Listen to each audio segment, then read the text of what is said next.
नमस्कार दोस्तों, मैं डॉक्टर एस के वर्मा स्वागत करता हूं अपने यूट्यूब चैनल स्कॉलर्स नॉलेज पे। एमसीक्यू सीरीज़ 10 एक्चुअली मैंने शुरू किया, लेकिन 2 क्वेश्चन स्टार्टिंग में ही इतने बड़े मिल गए कि मुझे लगा कि इनका टॉपिक का कॉन्सेप्ट क्लियर करना बहुत ज़रूरी है। इसलिए मैंने सिर्फ 2 ही मल्टीपल चॉइस क्वेश्चन लिए हैं जो यहाँ पर डिस्कस करेंगे। साथ ही साथ उनसे रिलेटेड और क्या इन्फॉर्मेशन कॉन्सेप्चुअल है हमारे पास, वो भी हम डिस्कस करेंगे, जो कि बहुत इंपॉर्टेंट होने वाले हैं आपके कॉम्पिटिटिव एग्ज़ाम में, चाहे वो पीजीटी लेवल हो, टीजीटी लेवल हो या कोई वनडे एग्ज़ाम हो। क्योंकि अभी जो मैं इसमें डिस्कस करने जा रहा हूँ वो है सीपीए एक्ट। सीपीए एक्ट आपको पता होगा, कंज्यूमर प्रोटेक्शन एक्ट 2019 नया वाला। तो बहुत ध्यान से पढ़ना है, कंसंट्रेशन बना के। चलिए शुरू करते हैं, जय गणेश करते हैं। चलिए, पहला क्वेश्चन जो है हमारे पास वो कह रहा है कि which factor does not include under internal environment. Internal, पहले हम जानते हैं कि इन्वायरमेंट क्या होता है। देखो, एक बिजनेस है ना। बिजनेस जहां पर भी स्टेब्लिश्ड है, क्या वो अपना काम स्वयं करता है और उसको कोई डिस्टर्ब नहीं करता? ऐसा नहीं हो सकता। उसमें कुछ एम्प्लॉयज़ होंगे, है ना। वहाँ का प्लांट लेआउट होगा, मतलब वहाँ जो फैक्ट्री मशीनरीज लगी हुई हैं, लाइटिंग व्यवस्था है ना। एम्प्लॉयज़ कैसे काम कर रहे हैं, मार्केटिंग स्ट्रेटजीज क्या है, सप्लायर्स कौन है, क्रेडिटर्स कौन है ना, उनके शेयर होल्डर्स का क्या नेचर है, और जो बिजनेस वो कर रहा है उस टाइप के और कितने बिजनेसमैन उस मार्केट में अवेलेबल हैं, सरकार की उसके बिजनेस से रिलेटेड पॉलिसीज़ क्या हैं, पॉलिटिकल इंटरफेयर कितना है ना। ढेर सारी चीज़ें हैं। ये सारे फैक्टर्स क्या कहलाते हैं? बिजनेस का इन्वायरमेंट कहलाते हैं। तो अगर आपसे पूछा जाए what is the business environment, तो आप कहोगे it includes those factors which affect the efficiency and working conditions of the business. ठीक है, किसी भी बिजनेस की वर्किंग कंडीशन के अंडर में जो एफिशिएंसी अफेक्ट कर रही है, वर्किंग कंडीशन भूल जाते हैं एक मिनट के लिए, तो हम समझते हैं कि बिजनेस इन्वायरमेंट के आस पड़ोस में वो फैक्टर, चाहे वो उसके अंदर अवेलेबल हो चाहे आस बाहर अवेलेबल हो, जो उसकी एफिशिएंसी को अफेक्ट कर रहे हैं, कम कर रहे हैं या ज़्यादा कर रहे हैं। साथ ही साथ उसकी प्रॉफिट जो ऑब्जेक्टिव है उसको अचीव करने में जो इंटरफेयर कर रहे हैं, या फिर उसके हेल्प कर रहे हैं बढ़ाने में, कुछ भी हो सकता है। ऐसा जरूरी नहीं कि इन्वायरमेंट केवल आपके अगेंस्ट ही चले, हो सकता है आपके फेवर में हो तो आपका बिजनेस बहुत अच्छा ग्रो करे। तो अब इन्वायरमेंट क्या है, आप समझ गए कि वो फैक्टर्स जो किसी बिजनेस की फंक्शनिंग को, ऑपरेशनल एक्टिविटी को अफेक्ट करते हैं, जिससे उसकी एफिशिएंसी में कमी आती है या बढ़ जाती है। ठीक है, तो ये जो है बेसिकली 2 टाइप का होता है, एक इंटरनल होता है और एक एक्सटर्नल होता है।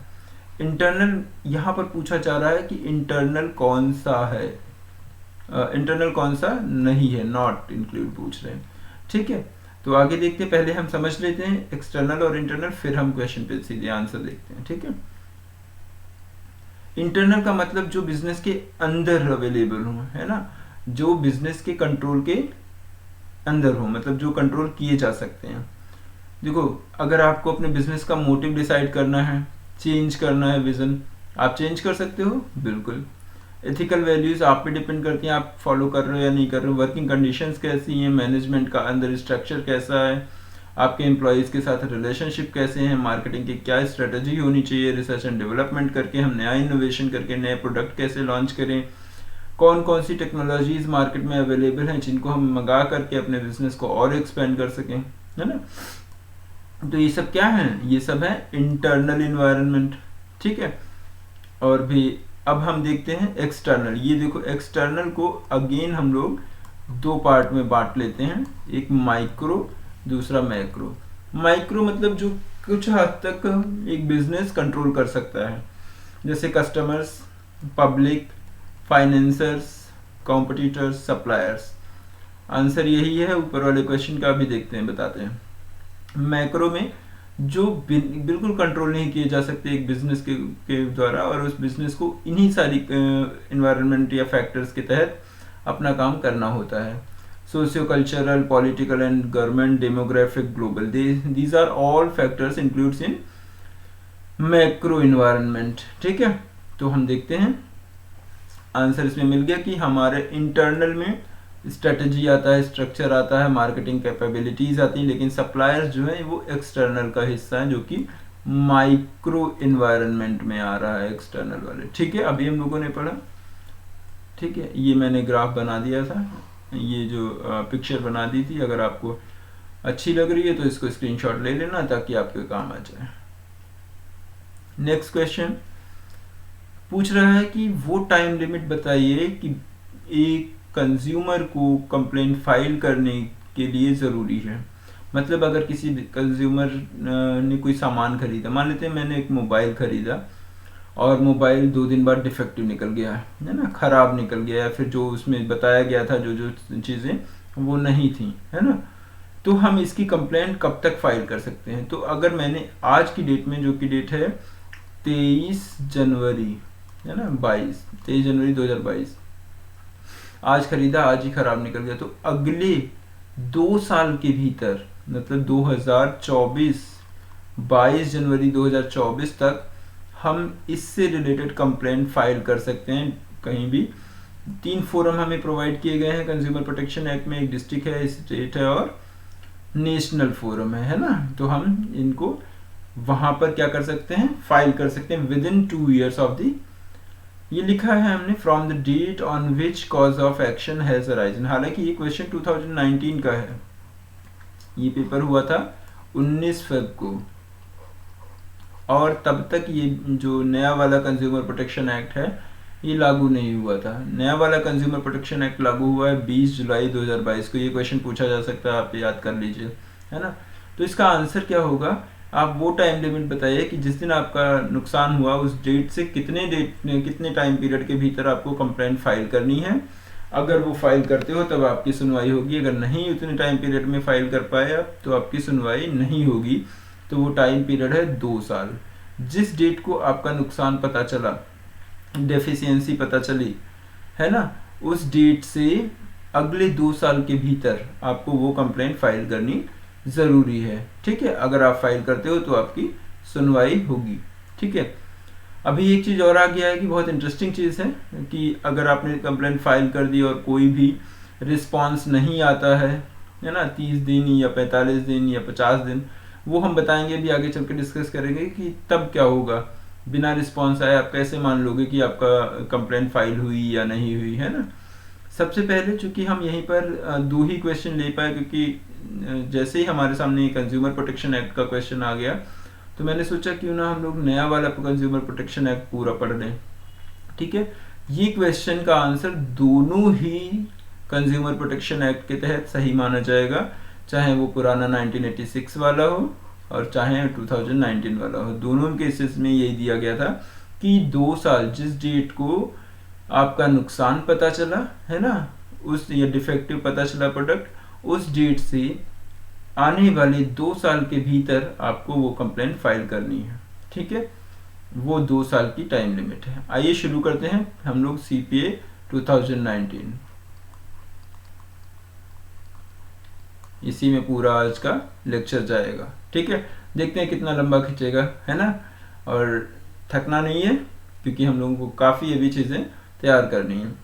देखिए, the new consumer protection act 2019 has replaced the act 1986 वाले को इसने रिप्लेस किया और इसे इनेक्ट किया गया या फिर इसे लागू किया गया, जो केम इनटू फोर्स ये आया 20 जुलाई 2022 को। और किस लिए भाई, आप कहोगे कि सर 1986 में जब चल रहा था पुराना एक्ट तो हम नया क्यों लाए। कई सारी ऐसी चीज़ें थी जो बदल चुकी थी, है ना। आपके पास ई-कॉमर्स से रिलेटेड बहुत सारे बिजनेस का डेवलपमेंट लगातार होता जा रहा था, तो वो सारी चीज़ें इस वाले एक्ट में इंक्लूडेड नहीं थी, है ना। साथ ही साथ कंज्यूमर के मामले इतने ही ज़्यादा कंप्लेंट पड़ी रहती थी जिनको अभी तक सुलझाया नहीं गया था, या फिर कई सारी पेंडिंग पड़ी रहती थी, बहुत सारी कंप्लेंट जिनकी अभी हियरिंग नहीं हो पा रही थी। तो उन सबसे कैसे निपटा जाए और कंज्यूमर की डेफिनेशन को और कैसे ब्रॉड बनाया जाए और क्या चीज़ें हैं जो हम इंक्लूड कर लें, फ्रॉड टाइप के चीज़ें जिससे कस्टमर का नुकसान ना हो, कंज्यूमर का नुकसान ना हो, है ना। ये सारी चीज़ें जानने के लिए सरकार ने एक नया एक्ट पास कर दिया 2019 में, जो कहलाया कंज्यूमर प्रोटेक्शन एक्ट 2019, और पुराना वाला रिपील कर दिया गया। ठीक है। अब एक क्वेश्चन आपसे पूछा जा सकता है कि जिस समय ये वाला नया वाला एक्ट बना उस समय आपके उपभोक्ता मामले मंत्रालय के मिनिस्टर कौन थे? तो वो थे मिस्टर राम विलास पासवान। डेथ हो गई है, हो सकता पूछ लिया जाए, है ना, तो आपको भूलना नहीं है। ठीक है। इसी में आपका सेक्शन 2 सबसेक्शन 7 ये पूछा जा सकता है कि कंज्यूमर को नए वाले एक्ट के तहत किस सेक्शन में डिफाइन किया गया। तो कंज्यूमर प्रोटेक्शन एक्ट 2019 के सेक्शन 2 सबसेक्शन 7 में बताया गया है कि कंज्यूमर वो व्यक्ति है जो कोई गुड्स बाई करता है या कोई सर्विस अवेल करता है जिसके बदले में वो कंसिडरेशन देता है। ध्यान दीजिए, अगर फ्री में आपको कोई चीज़ मिली तो you can not complain, register your complaint in any consumer forum, है ना। फ्री में जो भी मिला आपको, वही होता नहीं, दान के बच्चा के दांत नहीं गिने जाते। तो आप प्लीज़, अगर आपको फ्री मिला है विदाउट कंसिडरेशन, आपको कोई चीज़ या फिर आपने कोई सर्विस अवेल करी है या फिर गुड्स फ्री में मिल गया है, तो आप उसके अगेंस्ट कंप्लेंट फाइल नहीं करवा सकते। आपको क्या करना होगा कि जब आपने अपने पर्सनल नहीं, मतलब अपने यूज़ के लिए आपने कोई गुड्स खरीदी या फिर कोई सर्विस अवेल करी फॉर अ कंसिडरेशन, उस केस में आपको क्या करना पड़ेगा, आप जो है तभी कंज्यूमर माने जाएंगे। एक और चीज़ बता दूं, अगर आप सामान खरीद के लाए अपने यूज़ के लिए नहीं, रीसेल करने के लिए, तो आप कंज्यूमर नहीं माने जाएंगे। ठीक है। तो ये अब अगर आपसे पूछा जाए कि कोई भी कॉमर्शियल पर्पस के लिए आपने अगर कोई माल खरीदा है ना, या फिर रीसेल करने के लिए माल खरीदा है या सर्विस अवेल करवाई है, तो उस केस में आपका कंज्यूमर आपको नहीं माना जाएगा। ठीक है, ये ध्यान रखिए, ये एक्सेप्शन है। ठीक है, आगे चलते हैं। बाइज और गुड्स, ठीक है, हायरिंग और अवेल से सर्विसेज, ये तो पता है। ठीक है, और एक चीज बता दूं, जो हमारा नया एक्ट बना, जो कमी थी 1986 वाले में, वो इसने दूर करी और इसने क्या किया, ऑनलाइन ट्रांजैक्शंस को इंक्लूड किया।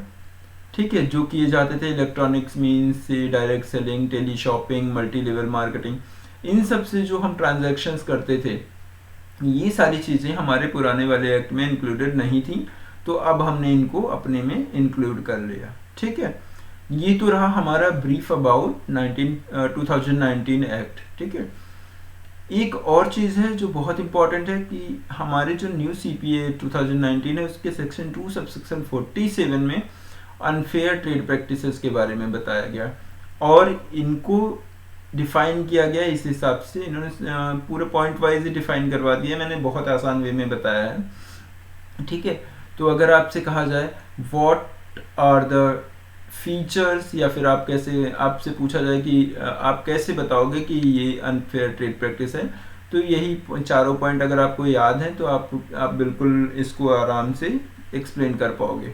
तो क्या है देखते हैं, कलर चेंज कर लेते हैं, काफी हरा हरा। पहला जो बता रहा है कि अनफेयर ट्रेड प्रैक्टिस कैसे माना जाएगा, तो देखते हैं। मैन्युफैक्चरिंग और ऑफरिंग सुपीरियर्स गुड्स, सुपीरियस गुड्स मतलब आप नकली कह सकते हैं या फिर क्लोन्ड कॉपी कह सकते हैं, कुछ भी, मतलब बेसिकली कि असली चीज़ नहीं, आप अच्छी चीज़ नहीं, आप फ्रॉड करने वाले हैं, इस टाइप से, है ना। तो मैन्युफैक्चरिंग और ऑफरिंग सुपीरियस गुड्स फॉर सेल और adopting deceptive practices for providing services, है ना। तो आप अगर कोई भी ऐसी सर्विस प्रोवाइड कर रहे हैं जो कि क्वालिटी के आसपास नहीं है, ख़राब है ना, तो इस केस में, या फिर आप फेक चीज़ें दिलवा रहे हैं, है ना, गलत तरीके से आप कोई प्रोडक्ट ऐसा बेच रहे हैं जो कि आपका ओरिजिनली आपका नहीं है ना, तो उस केस में सुपीरियस गुड्स अगर आप ऑफर करते हैं किसी को, या फिर डिसेप्टिव सर्विसेज या डिसेप्टिव प्रैक्टिसेस के थ्रू आप सर्विसेज प्रोवाइड करते हैं, तो ये आपका अनफेयर ट्रेड प्रैक्टिस माना जाएगा। साथ ही साथ अगर आप अपने कस्टमर को कैश मेमो नहीं इशू करते हैं, ठीक है, जो कि यह कैश मीमो या बिल जो भी आप प्रोवाइड कर रहे होते हैं, अगर वो नहीं देते हैं तो वो भी आपका अनफेयर ट्रेड प्रैक्टिस में आता है। जैसे आप लोग कभी कदार होता नहीं है, पहले शुरुआत में हुआ करता था, हम लोग सामान खरीदने जाते थे तो हमसे कहा जाता था, हम कहते थे भैया कुछ कम कर दो, तो वो बोलता था, जैसे मैंने लैपटॉप खरीदा था, मैं अपना एग्जांपल देता हूँ, तो हमने कहा कि सर कम कर लीजिए, तो उन्होंने कहा कि आप एक काम करिए, 35,000 का था, उन्होंने कहा कि आप 30,000 हमें कैश दे दीजिए और 5,000 का हमें पेमेंट कर दीजिए ऑनलाइन, है ना।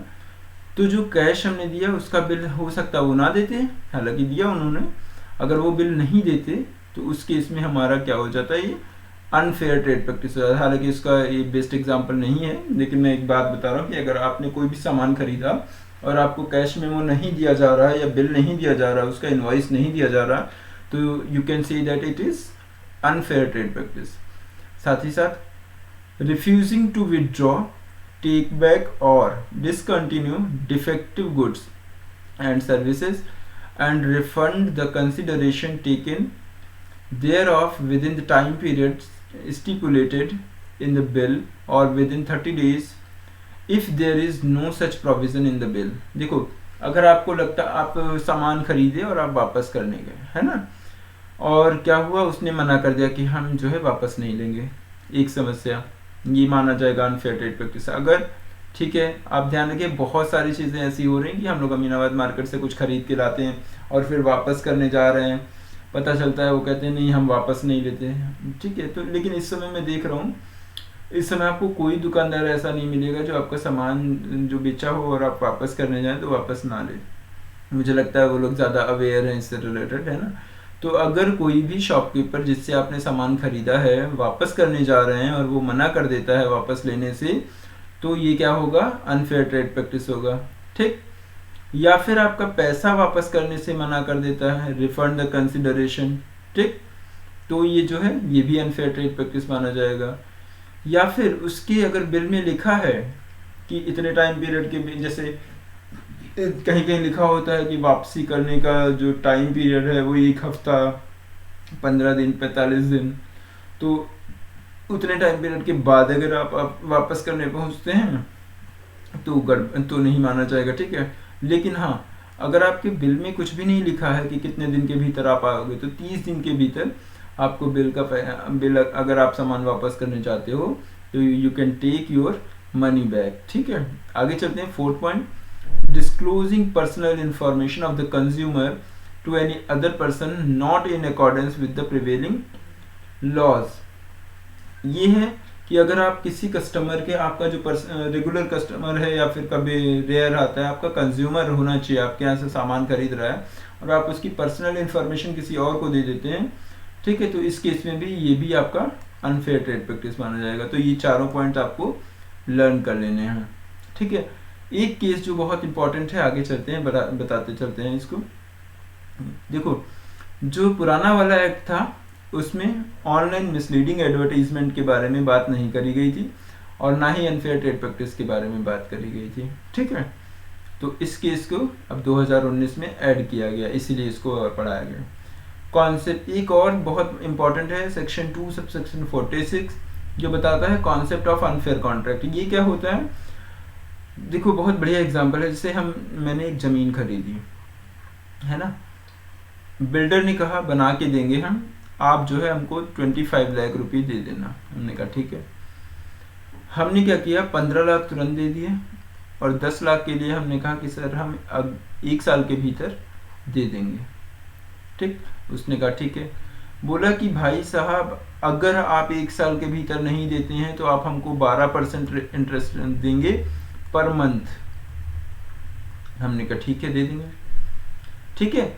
और उसने कहा कि अगर हम आपको 1 साल के भीतर पूरा जो मकान बनवा के प्रॉपर फिनिशिंग करवा के अगर आपको हैंडओवर नहीं कर पाते हैं 1 साल के भीतर, इस पूरे जब तक आप पैसा नहीं दे रहे, मतलब 1 साल पूरा टाइम पीरियड के बाद, तो उस केस में आपको हम 2% पर मंथ के हिसाब से क्या देंगे, इंटरेस्ट देंगे।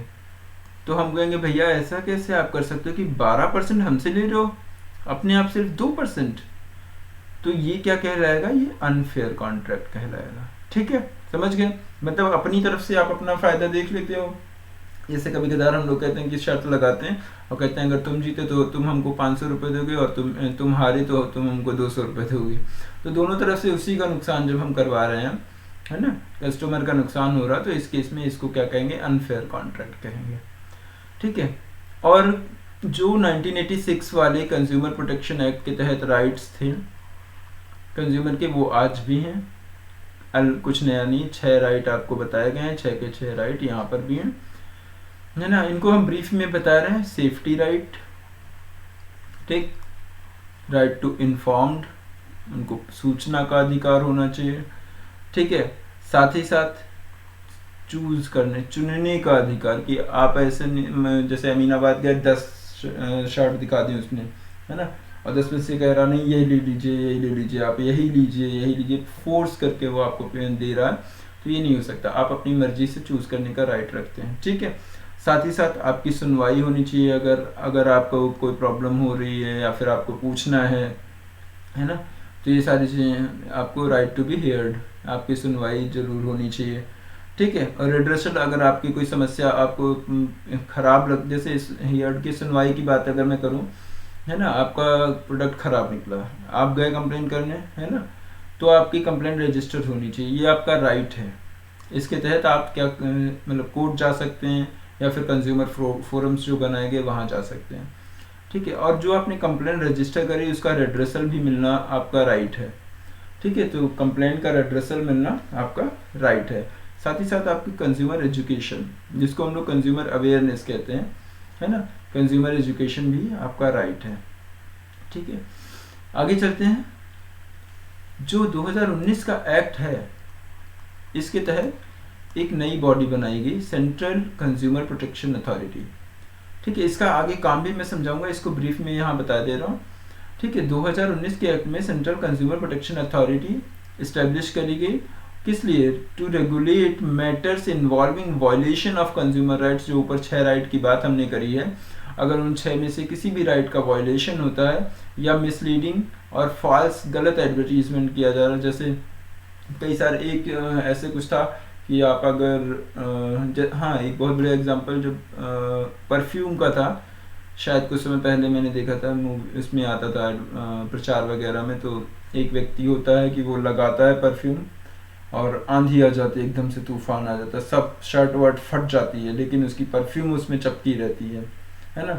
तो ये सारी चीज़ें हैं, मिसलीड हो सकता है, वो मिसलीडिंग या फॉल्स एडवर्टीजमेंट कहा जा सकता है, ठीक है। अनफेयर ट्रेड प्रैक्टिस हो सकती है, या फिर एनफोर्समेंट ऑफ कंज्यूमर राइट्स।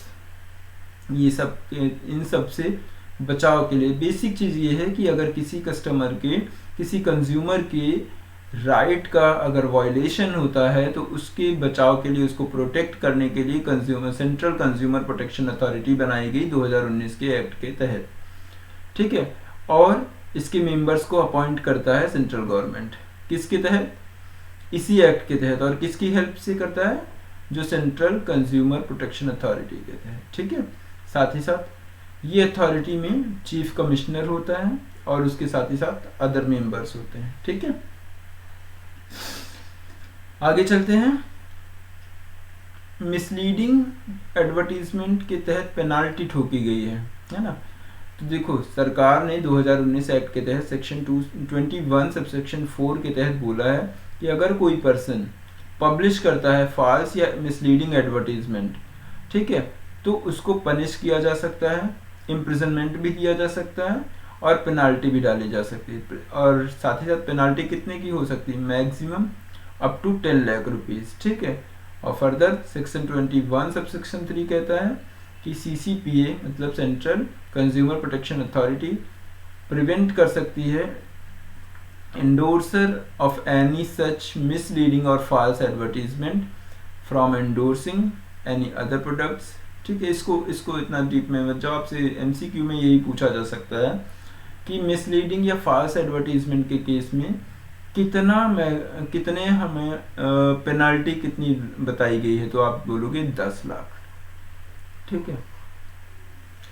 एक और चीज़ बताएं, बहुत इंपॉर्टेंट है आपके क्वेश्चन, इस वाले 2019 के एक्ट में प्रोडक्ट लाइबिलिटी भी बताई गई है। प्रोडक्ट लाइबिलिटी का मतलब ये हुआ कि जब आप प्रोडक्ट बना के बेच रहे हैं, है ना, ध्यान दीजिएगा, प्रोडक्ट बनाया, उसमें लिखा है कि आपका प्रोडक्ट बेस्ट क्वालिटी का है और क्वालिटी सारी चीज़ें लिखी हुई हैं कि ये इंग्रेडिएंट मिले, ठीक है। जब चेक किया जाए, चेक किया गया तो उसमें कुछ इंग्रेडिएंट कम पाया गया, है ना, तो इसके तहत लाइबल हो जाएगा वो व्यक्ति जिसने माल उसको बेचा है।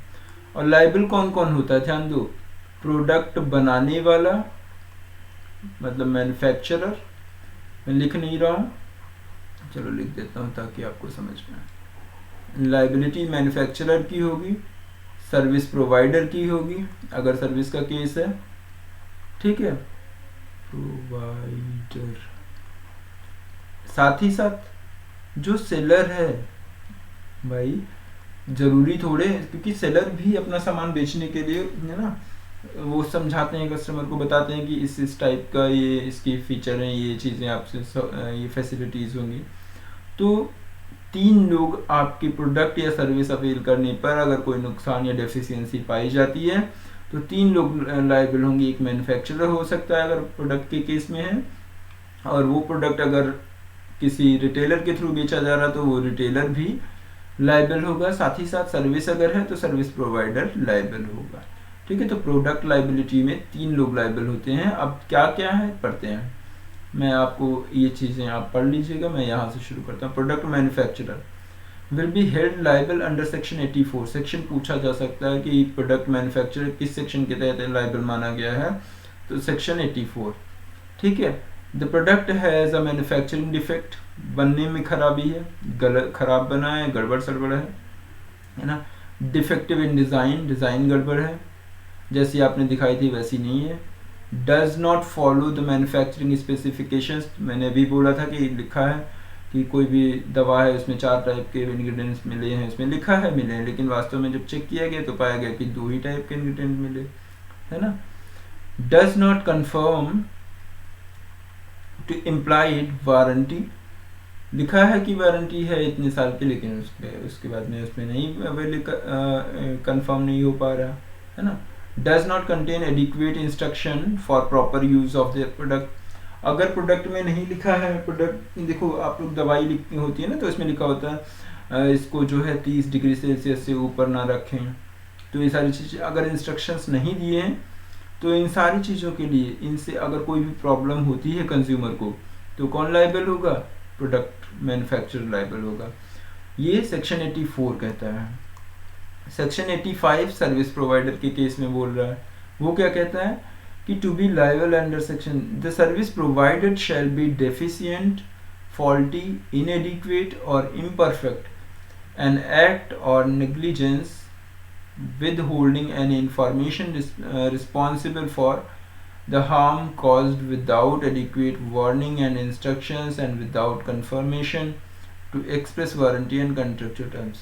बेसिक चीज़ इतना बड़ा पढ़ने की ज़रूरत नहीं, आप ये समझिए कि जो सर्विस प्रोवाइडर है अगर वो किसी भी तरीके से डेफिशिएंट सर्विस प्रोवाइड कर रहा है ना, या फिर वो फॉल्टी सर्विस दे रहा है, या फिर जो सर्विस दे रहा है वो इनएडिक्वेट है, तो उस केस में कौन जिम्मेदार होगा, सर्विस प्रोवाइडर कंज्यूमर के प्रति जिम्मेदार होगा, और पेनल्टी उस पर लग सकती है अगर उसके कंज्यूमर के फेवर में अगर जजमेंट आता है तो, ठीक है। लास्ट जो प्रोडक्ट सेलर जो जिसकी हमने बोला था, जिसको रिटेलर्स, है ना, रिटेलर्स भी जिम्मेदार होते हैं। वो कब होंगे, if there is exercise of substantial control over manufacturing, testing, designing, labeling और packaging of the product।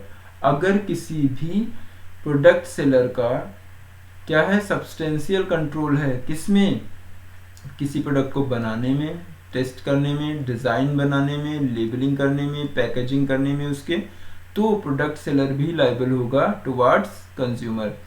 There was substantial alteration और modification responsible for the harm caused, ठीक है। तो प्रोडक्ट सेलर जो है किस केस में होगा, अगर वो कंट्रोल, उसका सब्सटेंशियल कंट्रोल है किसमें, उसको बनाने में, टेस्टिंग करने में, डिज़ाइनिंग करने में, लेबलिंग करने में, पैकेजिंग करने में, है ना, तो वो कस्टमर के प्रति रिस्पॉन्सिबल होगा या लायबल होगा।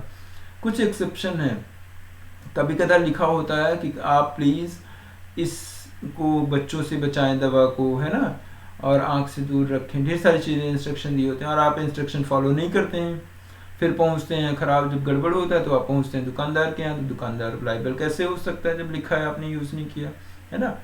तो सेक्शन 84 जो था प्रोडक्ट मैन्युफैक्चरर को लाइबल बता रहा था, सेक्शन 85 बता रहा था सर्विस प्रोवाइडर को लाइबल। अब सेक्शन 87 ये बता रहा है कि कुछ केसेस ऐसे हैं जो एक्सेप्शन है ऊपर के प्रोडक्ट लाइबिलिटी के, वो क्या है पढ़ते हैं। Any consumer who himself misuses, alters or modifies the product and suffer harm as a result cannot file the product liability claim। समझ में है? अगर भाई आपको इंस्ट्रक्शन दी है और आपने इंस्ट्रक्शन फॉलो नहीं करी तो उस केस में आप खुद जिम्मेदार होंगे, उसमें कोई आपकी जिम्मेदारी नहीं ले सकता, ठीक है। तो ये सारे ये लिखा है, आप पढ़ लीजिएगा आगे। अब मैं ब्रीफ में सारा समझाता चलूंगा, ठीक है। देखो पहले क्या होता था 1986 में जिला आयोग में अगर 20 लाख तक का आपको क्लेम करना था तो जिला आयोग में जाते 1 करोड़ तक का है तो इसमें होता, 1 करोड़ से ऊपर था तो इसमें होता, ठीक है। अब ये बढ़ा दिया गया, तो ये मैंने इसीलिए इस टाइप से लिखा हुआ आपको बना दिया है ताकि आपको आसानी से समझ में आ जाए। तो जिला आयोग में अभी 20 लाख से बढ़ा करके 1 करोड़ कर दिया गया। अगर आपका क्लेम 1 करोड़ तक का है, आपकी शिकायत 1 करोड़ तक की है तो आप जिला फोरम में जा सकते हैं, और अगर 1 करोड़ से ऊपर 10 करोड़ तक की है तो आप राज्य आयोग में जा सकते हैं, और 10 करोड़ से ऊपर का केस है तो आप राष्ट्रीय आयोग या नेशनल कमीशन में, नेशनल फोरम में जा सकते हैं। एक और चीज़ बता दें, यहीं इस एक्ट 2019 में ही गवर्नमेंट ने इन सारे फोरम को अपनी अपनी और राइट दिए हैं। कहा है कि ये तीनों ही फोरम अपने खुद के जजमेंट को विदिन 30 डेज रिवाइज कर सकते हैं। वो फिर से चाहें तो रिवाइज करने के लिए उसके लिए बुला सकते हैं कि भाई आप आओ और हम फिर से अपने जजमेंट को रिवाइज करेंगे, आप लोग बैठो और देखो फिर से। एक और चीज़ अभी याद आई थी मुझे, फिर मैं भूल गया, मैं भी बताऊंगा आगे याद आए तो, ठीक है। हाँ मुझे याद आ गया, मैं बताने जा रहा हूँ। देखो 2019 का जो एक्ट है एक और सुविधा दी है कि अब क्या है कि जो दो पक्ष हुए, दोनों पार्टीज हैं, भाई हो सकता है कोई पार्टी परेशान हो, कोविड से ही कोई संक्रमित हो, है ना, तो गवर्नमेंट ने कहा है इस एक्ट के थ्रू कि अब आप वीडियो कॉन्फ्रेंसिंग के थ्रू हियरिंग में ज्वाइन कर सकते हैं कोर्ट में, है ना। कोर्ट जाने की ज़रूरत नहीं है, आप वीडियो कॉन्फ्रेंसिंग से वहाँ से परमिशन लेके आप वहाँ ज्वाइन कर सकते हैं, ठीक है। तो ये मत भूलिएगा, ये भी सही चीज़ है, बहुत अच्छी चीज़ है। आगे चलते हैं। जो बात करी थी CCPA, central consumer protection authority, ठीक है, और इसका अध्यक्ष कौन होता है? चीफ कमिश्नर, जिसको नियुक्त कौन करता है? देखो chief commissioner plus other members, इन सब का अपॉइंटमेंट करता है सेंट्रल गवर्नमेंट, ठीक है।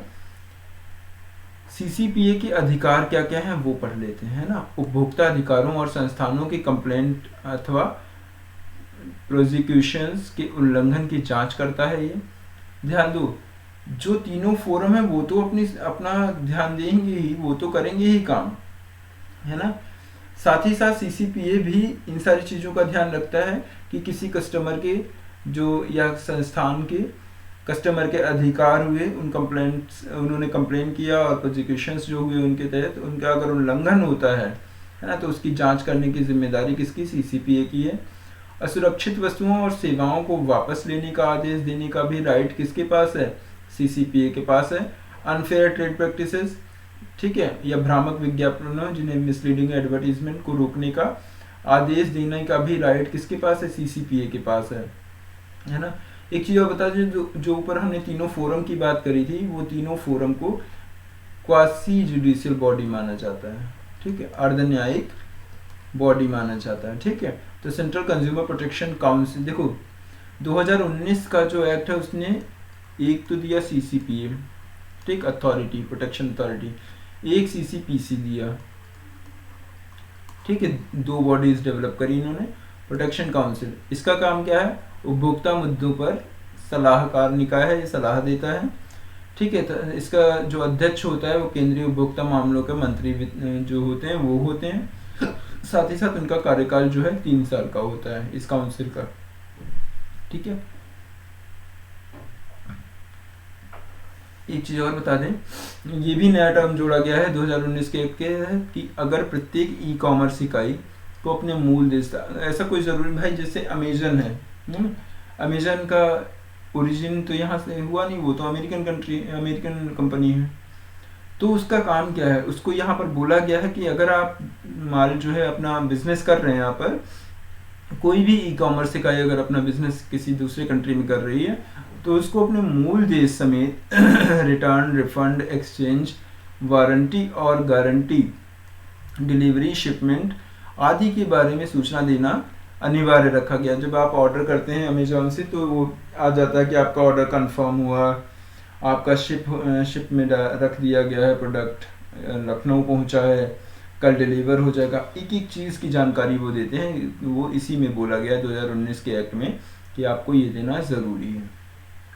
ठीक है, कुछ फ़ायदे हैं इसके तहत कि ई कॉमर्स प्लेटफॉर्म्स को 48 घंटे के भीतर उपभोक्ता को शिकायत प्राप्ति देनी होगी। कभी कदार होता नहीं कि हम लोग कोई सामान मंगाते हैं, वो डिफेक्टिव निकलता तो हम रिप्लेस करते हैं, तो उसको भेजते हैं। जैसे ही रिप्लेसमेंट का हम उसमें एप्लीकेशन करते हैं, तुरंत वो लोग इन्फॉर्मेशन दे देते हैं कि हाँ आपका रिप्लेसमेंट कंफर्म हो गया। हम 2 दिन बाद या 3 दिन बाद आके आपको जो है हमारा एजेंट आपको वो सामान ले जाएगा और आपको दूसरा सामान दे जाएगा, है ना। तो वो 48 घंटों के भीतर ये कंफर्मेशन होना ज़रूरी किया गया है। शिकायत प्राप्ति की तारीख से 1 महीने के भीतर निपटारा होना भी ज़रूरी रखा गया है। ऐसा नहीं कि आप 1 महीने से ज़्यादा लगाएं। और अगर मामला दर्ज हो जाता है, ध्यान देना, एक और बहुत इम्पॉर्टेंट है, आपसे एमसीक्यू में पूछा जा सकता है कि वो मैक्सिमम अमाउंट बताइए जिस अमाउंट तक कस्टमर को अपनी कंप्लेंट फाइल करने के लिए कोई शुल्क देना नहीं पड़ेगा। वो है 5 लाख। अगर आपकी जो कंप्लेंट है वो 5 लाख रुपए तक की है तो आपको कोई भी शुल्क देना नहीं पड़ेगा कंप्लेंट करते वक्त। एक बहुत इंपॉर्टेंट चीज़, कभी कदार हो सकता है एग्जाम में पूछ लिया जाए कि एडीआर क्या है अंडर कंज्यूमर प्रोटेक्शन एक्ट 2019 में। तो इसका फुल फॉर्म है अल्टरनेट डिस्प्यूट रिजोल्यूशन। ठीक है, मीडिएशन की बात कर रहे हैं हम, है ना, मीडिएटर्स होते हैं। देखो, अगर जो कंज्यूमर प्रोटेक्शन एक्ट फोरम्स हैं, अगर उनको लगता है कि किसी पर्टिकुलर केस को मीडिएशन के थ्रू सुनवाई करके सल्यूशन पे पहुंचा जा सकता है, साथ ही साथ दोनों पार्टी सहमत हैं कि हाँ हम आओ आप और हम दोनों जो भी मीडिएशन के थ्रू रिजल्ट आएगा हम मान लेंगे, ठीक है, तो उस केस को मीडिएशन के थ्रू सॉल्व कर सकते हैं। तो ये क्या है, अल्टरनेट डिस्प्यूट रिजोल्यूशन। ठीक है, लेकिन एक चीज ध्यान रखिएगा, इस केस में जो भी रिजल्ट होगा, जो भी कंक्लूजन या जजमेंट दिया जाएगा, उसके खिलाफ कोई भी आप कंप्लेंट फाइल नहीं कर सकते। उसको मानना कंपलसरी किया गया है दोनों ही पार्टीज के लिए। और अब तो एक और सुविधा दी गई है, सेक्शन 17 कहता है कि भाई अगर आप जो है नहीं जा सकते हैं कंप्लेंट फाइल करने, तो आप अपनी कंप्लेंट को ऑनलाइन भी फाइल कर सकते हैं। ठीक है, ऑनलाइन फाइल कर सकते हैं। ठीक है, तो इसमें कहीं पर लिखा है, मुझे याद नहीं है। Act provides that the complaint regarding unfair trade practices, violation of consumer rights and misleading and false advertisement can be filed electronic mode, है ना। तो ये चीज़ें हैं।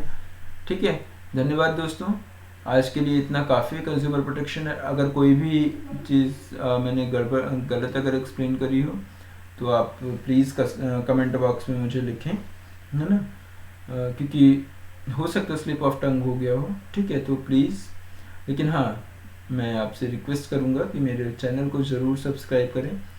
और कंज्यूमर प्रोटेक्शन एक्ट जितना मैंने बता दिया है उतना काफ़ी है। मुझे लगता है इससे बाहर आपको एमसीक्यू में क्वेश्चन तो नहीं मिलने वाले, इसी में से सबको आपको सारे एमसीक्यू क्वेश्चन मिल जाएंगे। ठीक है, धन्यवाद दोस्तों, प्लीज़ हमारे चैनल को लाइक शेयर सब्सक्राइब करना बिल्कुल ना भूलें। Thank you.